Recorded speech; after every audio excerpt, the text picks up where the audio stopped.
93 FM.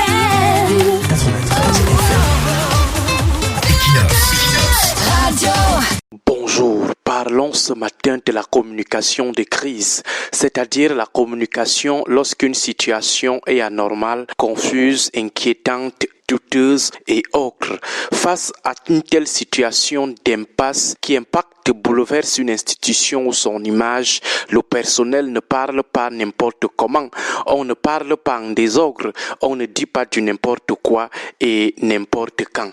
On parle publiquement, intelligemment, c'est-à-dire stratégiquement et tactiquement, au risque d'aggraver la situation. Concernant l'institution étatique ou gouvernementale, le communicateur de crise, avant de communiquer par des actes, par voie orale ou écrite, par des images, des attitudes ou des apparences publiques, il doit se rassurer que sa communication ne va pas mettre l'institution en difficulté, trahir son incapacité, sa peur, sa panique ou son manque de sérénité. La communication doit toujours laisser l'impression d'une infaillibilité totale de l'État. Pour y arriver, cette communication doit reposer sur certains piliers. D'abord, la qualité du personnel communicant qui doit agir dans le cadre défini par des professionnels de la maison, des experts en promotion et en préservation de l'image de l'institution.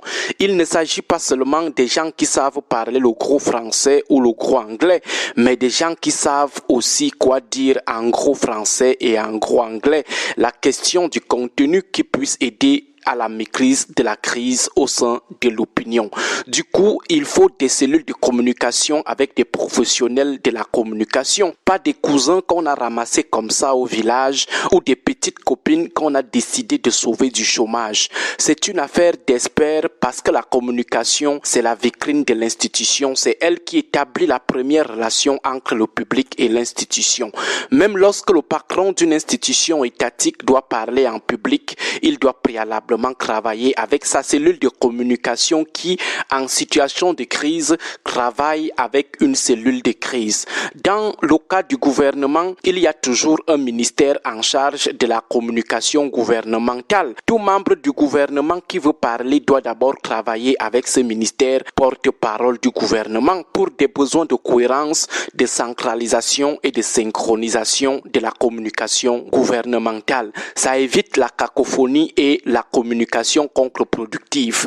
En situation de crise, on ne dit pas du n'importe quoi, on ne communique pas n'importe comment et ce n'est pas n'importe qui parle. Il y a une entité qui doit structurer la communication et elle doit être dotée non pas des bricoleurs en communication politique, mais des experts, des stratèges, des savants de la communication. La communication de crise pour une institution qui est dans les eaux troubles fait partie des outils de gestion de la crise. Elle est donc stratégique et tactique. Stratégique parce qu'elle est mûrement pensée, tactique parce qu'elle doit savoir s'opérationnaliser, s'adapter aux réalités du terrain. Les dirigeants d'une institution en crise ne parlent donc pas comme ça au hasard, en désordre comme ça. C'est une communication organisée. La communication est gérée par des porte-paroles. Même lorsque le dirigeant de l'institution veut s'exprimer publiquement, il ne se lève pas seulement comme ça, commence à parler comme un fou, en désordre parce que c'est lui le patron. C'est son équipe de communication qui lui dit quoi dire au public et comment le dire, parce qu'ils sont des professionnels de la chose. Sinon, en situation de crise, croyant bien faire, le dirigeant peut plutôt aggraver les choses, mettre de l'huile sur le feu. En situation de crise, on élabore et on établit un plan de communication. Il doit être régulièrement mis à jour en fonction de l'évolution de la crise et de sa gestion. Dans chaque crise, qu'elle soit petite ou grande, les gens se posent des questions. Il faut donc être proactif, vite intervenir, anticiper, sinon les informateurs externes vont prendre le contrôle de l'opinion et vous perdrez la main sur la communication. Et c'est l'institution qui prendra un coup. Les choses vont se compliquer pour elle. Et dans le cas spécifique de l'institution étatique, ça peut ouvrir la voie à l'instabilité, à la panique populaire. À l'ère des médias sociaux avec des lanceurs d'alerte, il faut de la proactivité, être les premiers à donner l'information. Il faut faut aussi de la réactivité, mais dans un calme olympien sans laisser l'impression que vous êtes stressé. Le manque d'informations et le manque de cohérence des informations publiées peuvent également aggraver la situation. On cache des informations cachables. Dans le cas contraire, soyez les premiers à les publier. Ça permet de rassurer l'opinion.